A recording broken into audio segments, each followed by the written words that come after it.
Fa rehefa mikimpy izy, tsahatra ny tomany. Ny azy le hoe ianao tia nijanona eto tsy nanafoana an'le hoe ny ianao tombon-dalina ihany. Fa rehefa mitsiky izy, tsy hoe akory ny fiainany no mamy, fa manan-tena hoe any amin'izany mandrakizay zany, ianao mbola hiandry azy ihany. Iolga vadinao.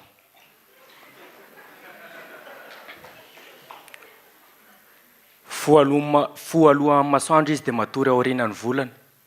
Mety mandalo ny alahelo fa ny azy zay efa 17 taona senimbolana no nitoetra tao am-pony.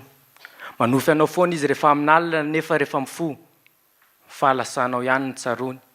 Dia le sarinao eo andom-pandriana mampatsiahy azy hoe ianao anie no hoany malala ny fony.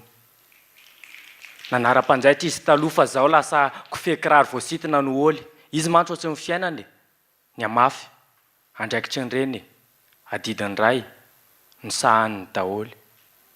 Fa ranomasiny azy rehefa mahita an'ireo namany, tantany ambady eny an-dalana mba tia nisy andraiky hono ny tanany nefa ny azy ny fony nameno anao dia ny fiainany nameno an'ireo zanany. Bary zanakao lamatoa. Miafina izy rehefa te handata-dranomasy fa izy mila mahery, mila mafy izy na mafy ny ady fa manana mifa dia eo anatria amin'ny bofony zokony vavy sy ny zandriny izy tsy mampiseho izy nge olombelona ka mety ho malemy. Adinon'ireo ararin'ireo kapoka votoanatra nataonao azy fa amin'izao miantsy fiainana amin'ny mamely. Dia ny any ankeherezany tena dia mibitsibitsika ataony aminy hoe raha mbola ao am-poko dada, tsy maty felifely. Nefa ny fotoana tsy manova ny tantara fa manova ny toyany. Marary foana ny ao anatiny, tsy haiko, mety le solondray tsy satra angamba ny zakany lohany. Te hampiadana an'ireny izy fa tsy zakany le anina ray fandroany satria na mampalahelo azy izy efa zatra an'le hoe isaky ny fetin'ny ray, sarinao no roany. Fa rehefa mikimpy izy, rehefa mikimpy zay, tsahatra ny tomany. Ny anay le hoe anao tiana hijanona eto tsy nanafoana an'le hoe ny anao tombon-dalina ihany.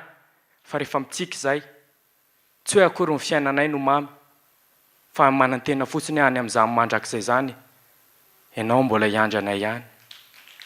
Za kosa, tsiaro na ray segondra fotsiny miaraka aminao mba hetaheta. Maniry no eo anilanao dia indraindray amin'ny fitiainako mihitsy ny tiako hiato. Ka mboty nandova-penina fa tsy hoe zanak'adala dia nanaran-dalana. Dia zay no nahatonga anà nandray hoe le anaranao Conan no nanohizako tantara sy nataoko solon'anarana.